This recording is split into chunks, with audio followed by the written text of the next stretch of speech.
Hello, everybody. It's Chaz in Omaha, and I'm here to tell you about Last Epoch. Um, I just bought this game a few days ago because I heard that the multiplayer was finally getting released. Um, Overall, this game is quite spectacular. If you like games like PoE or Grim Dawn with like really intricate systems that give you tons of customization and a pretty steep learning curve, you're gonna really like this game. Uh, Overall, I probably would give it a 9 out of 10. I think it's really good. There are very few things that I dislike about the game. So I have put together a compilation of clips to show you some of the highlights out of the game. The first one would be their stash tab solution. PoE has a pretty okay stash tab thing, but this game just has like a built-in categorization system, as you'll see in the following clip. It's just amazing. You can rename it and color it, and it just is like they really knew that that was going to be a big problem, and they solved it straight up. Um, they have a different feature that you can see in the clip behind me right now, where if you look at the little foot with a icon in the top right, it's the left mouse button uh, place where the left mouse button would be. You have the option of move only, or move and break, or move and attack. And the move and attack one just gets assigned to one of the five other boxes, and it'll just move and do that attack automatically, just as a built-in feature. I don't know how many people will actually use this, but I think this feature is amazing. Next, we have the skill trees. Holy crap, the skill trees in this game are incredible. There's a skill tree for every skill. So it's like a full talent tree for every skill in the game. So you can just, I'm sure your imagination is running wild right now with what you can do with that. And yeah, you'll see in one of the clips later. Um, Next, they have filters. Another kind of thing they probably kind of stole from PoE, except these filters have a built-in like pseudo programming UI that's extremely intuitive, amazing to use, and is just feature complete. It's so good. Um, Next, we have forging. So forging is kind of like just customizing your items. You basically rip shards from either enemies or items you found and use these shards to customize new items you find. Not only that, but you also get like special, unique items that you can also get other special items called Exalted and merge them together with a bit of RNG to create like a super item. The whole system is just incredible, and I hope they keep improving upon it. Uh, Next, I talk about boss fights. So, boss fights in this game overall are really good. They're visually spectacular. The telegraphing, not only on bosses, actually, just normal enemies too, the telegraphing is really easy to see, but also still not intrusive somehow. And they tend to always be color coded with the type of damage that you're expected to take, so you just are kind of aware. If you know you're weak to something, you better get the hell out of the way, right? Um, there was one boss fight, which is the final clip, that the telegraphing on it was kind of weak, and it felt a little too punishing with the one-shotty things. But other than that, the bosses were spectacular. Next, there's dungeons. So this game has multiple types of end game um, systems. I guess they wanted to compete with PoE right out the gate, right? So right here, what you're seeing right now is basically me doing what are called monoliths, which is basically PoE mapping. So I think it's a fun system. So it's pretty much PoE mapping. You go through, little mini areas with just some sort of objective, and they get harder as you progress on. You get bosses, you unlock stuff.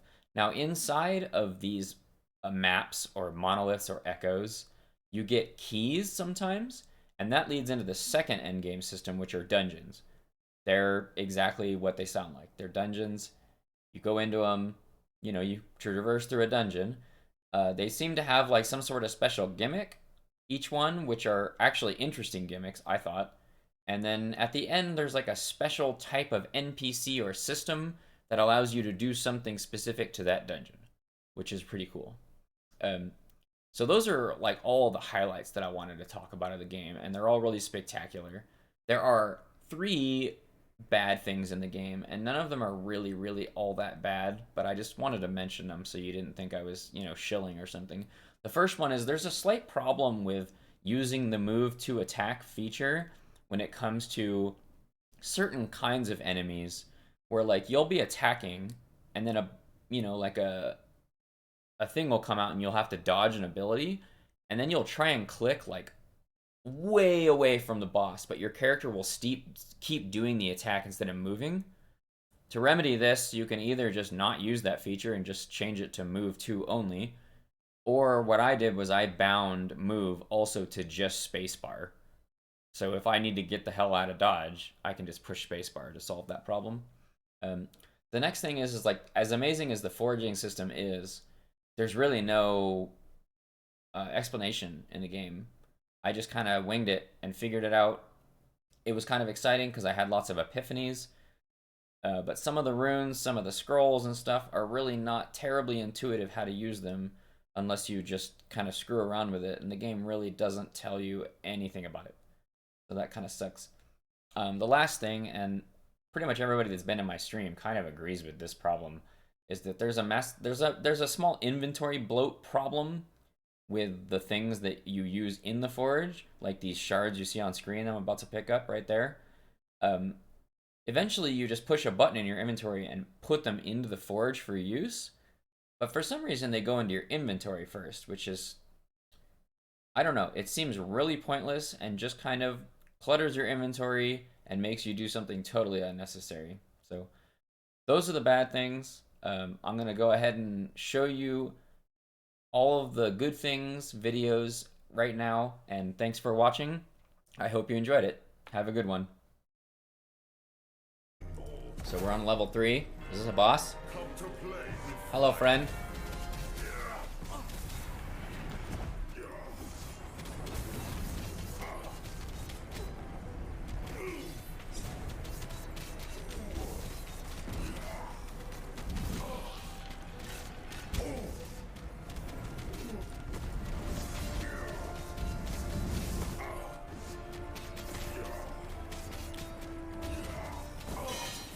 I mean, that was probably supposed to be somewhat difficult, right? But talk to the boys with the dice. For soul gamble? Do I just buy something random? Oh, I have 405 stuff. And they cost... Do these cost money? Those are the souls you collect in the dungeons. Items cost souls. So I just buy stuff randomly, right?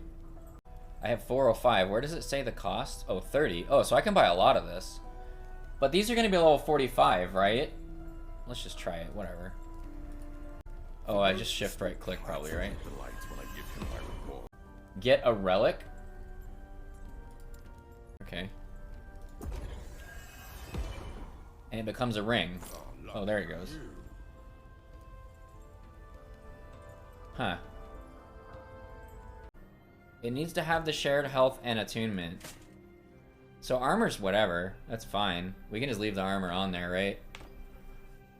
We just need max attunement first. We need max attunement. That's the first step.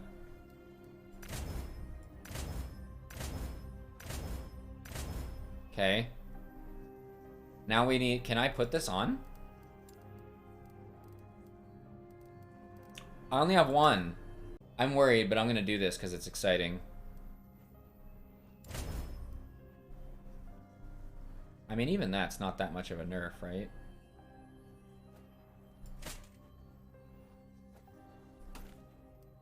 We can't do Rune of Removal, right? So we have to shatter and cross our fingers. Hybrid health. Oh, we got like most of them back, right?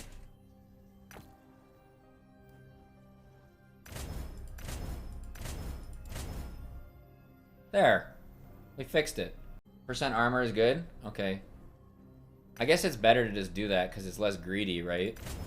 Even so. Alright. There. We did it, guys. Now we have 42% movement speed on our boots. I love this water at the beginning of these stages that are like this.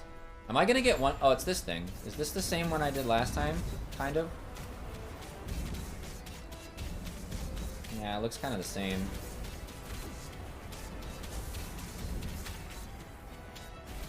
Lightning Brat.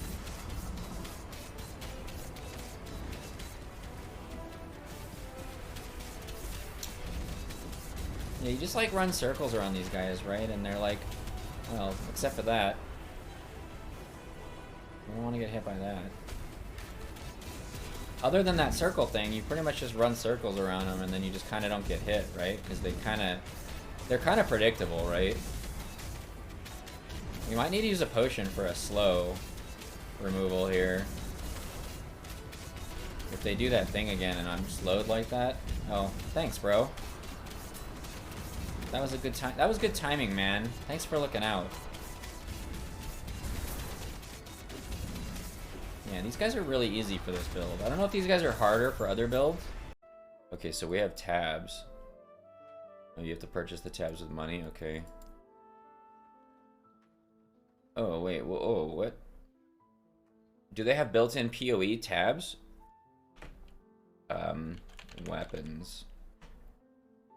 Put a sword icon with a red there, because reasons. Hey! This is pretty nifty, guys. Look at this. This is super good. Empty category. Wait, so I can... Oh. And it's just money. So can I rename this? Oh, I can. Oh, so I can leave this as general. So wait, hang on. Let's just get rid of this then. Get rid of that category. We make this guy weapons, yeah? With a little sword guy. Go to the red. The red looks good. Hey, this is great. I've seen some new stuff in this game already after playing for like 3 minutes, but this is probably my favorite. This is kind of genius, right? So one thing I found in this game that is like one of the best ideas ever. You see this button? How it's got like feet and then this symbol in it? You can change this thing to be move or attack. And then you can assign which attack is the move or attack. This is genius. Oh, that was too early. Not happening.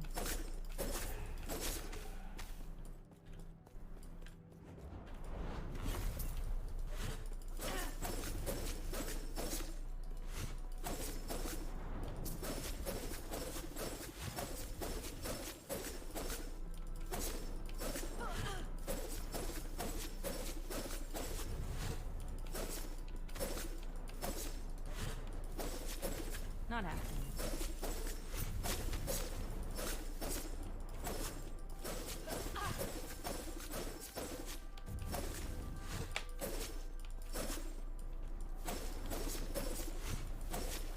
Not happening.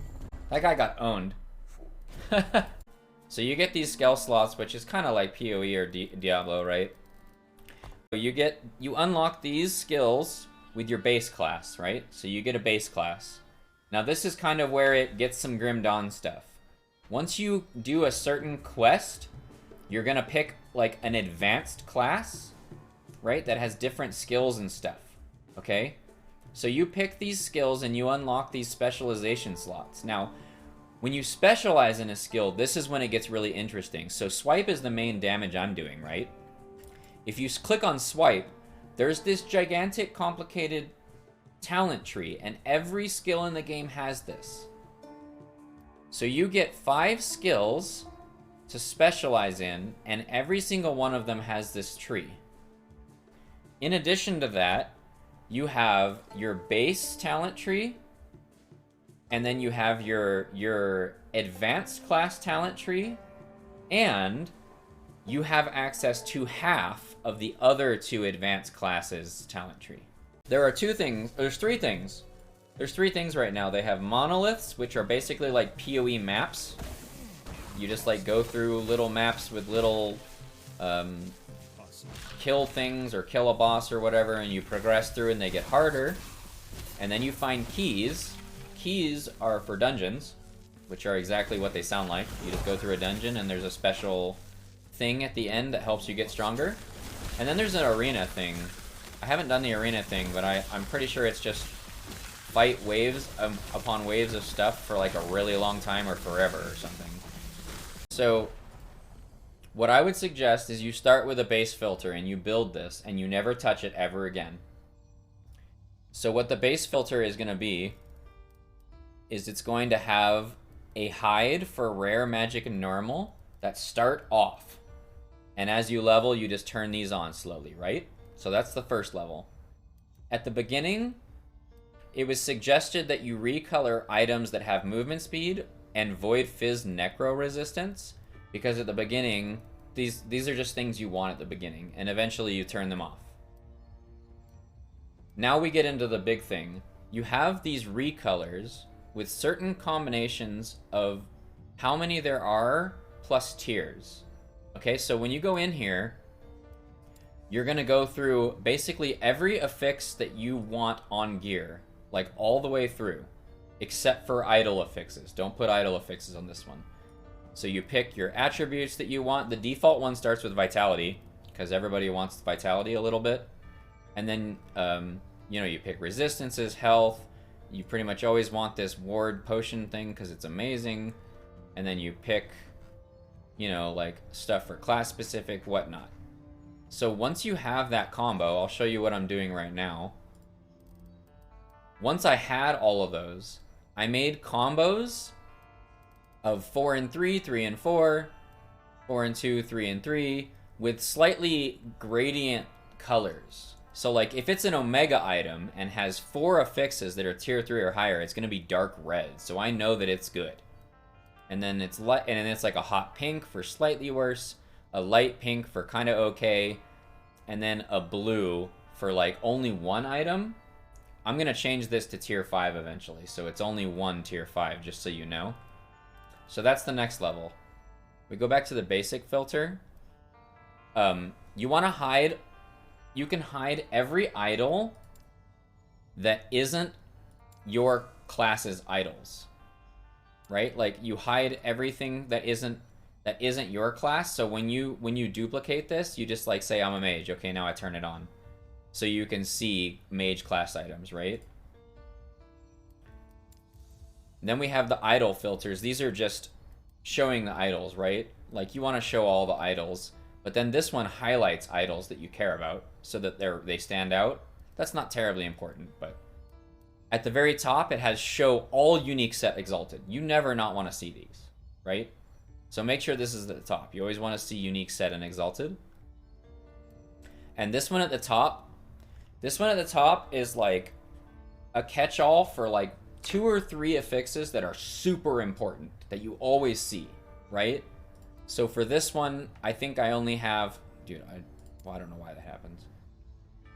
I only have 2 selected. I just have hybrid health and potion by default, right? Because this is the base filter. But on the shaman one, I have 7. So like, this is the potion still, the hybrid health, because those are both really important. And then it's got like really specific primalist things that you want to be able to shatter. Even if the item is dumpster tier, you want to get like shards for like your plus skills, right? So that's the general strategy I have. So once you build your base filter, right, and you get it into a working state for just like the base level, you just always duplicate it and then change it into this version. It's fine, guys. It's fine. That's kind of good. That's bad. This is the best one. This is the best one. Talk about taking less damage, man.